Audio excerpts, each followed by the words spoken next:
नमस्कार दोस्तों, स्वागत है आपका फसाड एंड सिविल इंजीनियरिंग में। तो आज के सेशन में हम एल्यूमिनियम पाउडर कोटिंग के बारे में समझेंगे। तो चलिए शुरू करते हैं। तो what is a powder coating?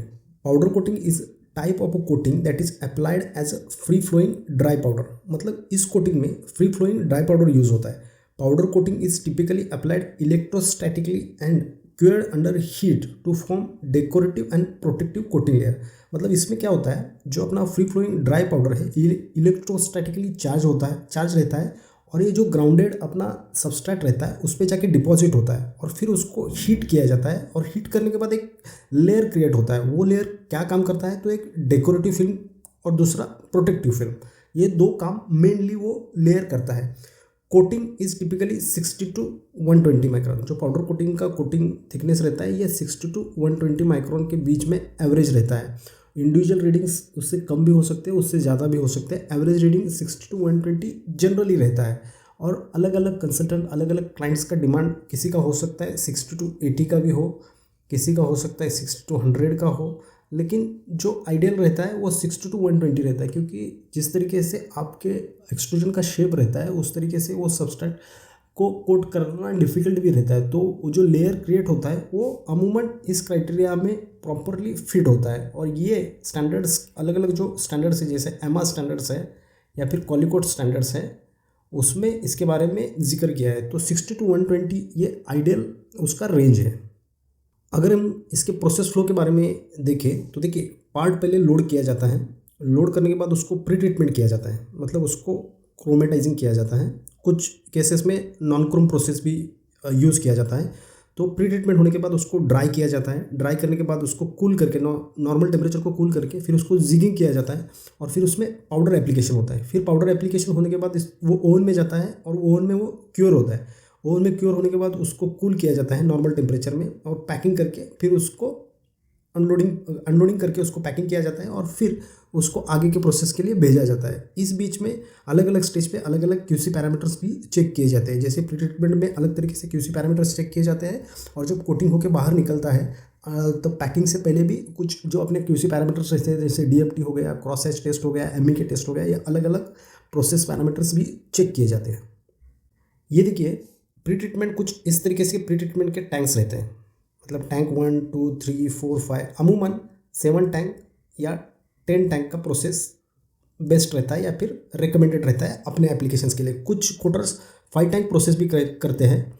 तो डिपेंड है कि आपका केमिकल सप्लायर और जो भी आपके पाउडर सप्लायर्स है, जैसे एक्जोनोमल हो गया, जोतुन हो गया, वो क्या रिकमेंड करते हैं। तो अपने एप्लीकेशंस में अमूमन हमने देखा है कि 7 टैंक या 10 टैंक ये प्रीफर करते हैं। 10 टैंक बेस्ट रहता है और 7 टैंक भी अच्छा रहता है, लेकिन 10 टैंक में आपको परफॉर्मेंस और भी बेटर रहता है।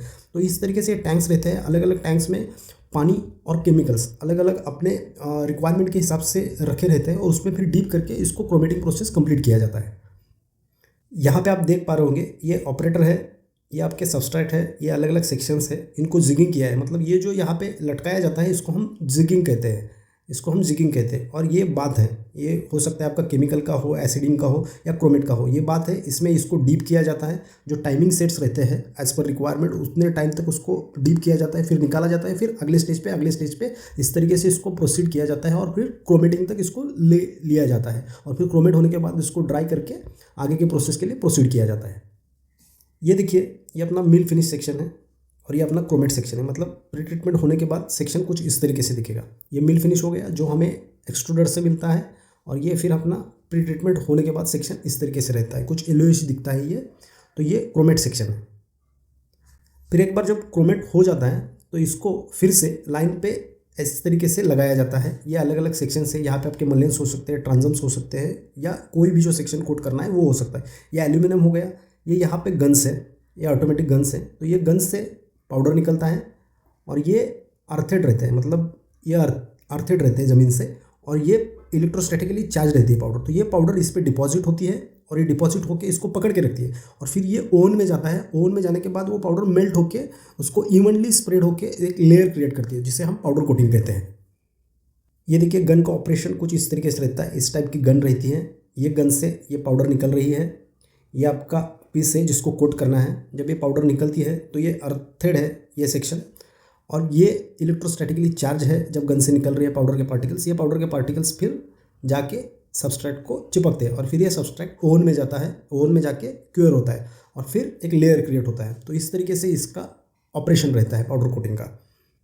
देखिए, अगर पाउडर कोटिंग के बेनिफिट्स के बारे में बात करें तो लो कॉस्ट है एज़ कम्पेयर टू पीवीडीएफ। इसका कॉस्ट काफ़ी कम है, मटेरियल यूटिलाइजेशन बेटर है, कैपेबिलिटी ऑफ थिकर फिनिशेस, मतलब इसको आप अच्छे से थिकर फिनिश मतलब 60 to 120 माइक्रोन तक अचीव कर सकते हो इजीली। ड्यूरेबिलिटी अच्छा रहता है, वैरायटी आपको शेड्स में काफ़ी मिलेगा, जो आपको चाहिए वो शेड आप या तो बनवा सकते हैं या तो स्टैंडर्ड शेड ही इतने हैं कि आप उसमें काफ़ी कुछ अचीव कर सकते हैं। एनवायरमेंटल फ्रेंडली है, क्वालिटी आप काफ़ी अच्छे से कंट्रोल कर सकते हो, प्रॉपरली उसके पैरामीटर्स सेट करके उसको आप कंट्रोल भी काफ़ी अच्छे से कर सकते हो।